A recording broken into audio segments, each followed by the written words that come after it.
एखाद्या शब्दाला किंवा नामाला, सर्वनामाला जेव्हा आपण त्याचं विभक्तीचं रूप करतो त्याच्यासाठी त्या नामाच्या किंवा सर्वनामाच्या पुढे जी अक्षरे लावली जातात त्याला म्हणतो आपण प्रत्यय.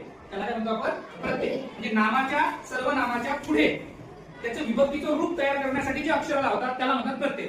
आणि नामाच्या आणि सर्वनामाच्या रूपात जेव्हा आपण विभक्ती किंवा प्रत्यय लावतो त्याच्या आधी त्याच्या मूळ रूपात जो बदल होतो त्याला म्हणतात सामान्य रूप.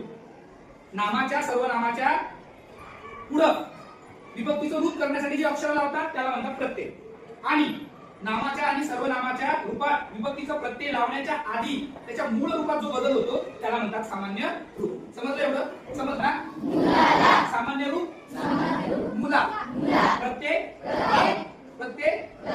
फक्त तुम्ही ना पुढचं वाचा. मुलाला, आता मी जे वाचतो तुम्ही वाचायचं, बरोबर? सामान्य रूप प्रत्यय मुलाने, सामान्य रूप आणि प्रत्यय ने. शाळेत, सामान्य रूप प्रत्यय त, काय? शाळेचा, सामान्य रूप आणि प्रत्यय घरात, सामान्य रूप प्रत्यय गावाचा, सामान्य रूप प्रत्यय झाडाला, सामान्य रूप प्रत्यय मित्राला, सामान्य रूप प्रत्यय कोणाकोणाला समजलं? सामान्य रूप आणि प्रत्यय, सामान्य रूप आणि समजलं? ओके, इथं थांबू. हे शब्द लिहून घ्या तुम्ही जरा.